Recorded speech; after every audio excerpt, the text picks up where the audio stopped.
നമുക്ക് ബീച്ചിൽ പോയാലോ? ബീച്ചിൽ പോകണോ? ഐസ്ക്രീം മേടിച്ചു തരുമോ? അല്ലെങ്കിൽ വേണ്ട, ആരെങ്കിലും കാണും. എന്നൊരു ഉമ്മ വരുവാ. ഉമ്മ? അയ്യോ ഏട്ടൻ,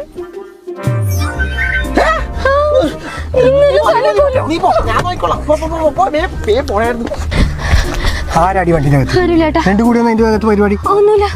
ഞാൻ കാണിച്ചതാ.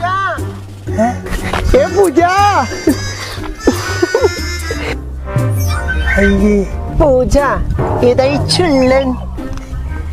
എന്റെ ഫ്രണ്ടാ. ഇവനാ? ഇവളാ? എവിടുന്ന കിട്ടി ഇങ്ങനത്തെ ഫ്രണ്ടിലല്ലോ?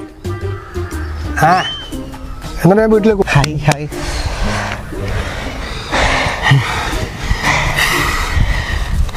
രക്ഷപ്പെട്ട്, തൽക്കാലം രക്ഷപ്പെട്ട്. നിന്റെ ഏട്ടന് വരാൻ കണ്ട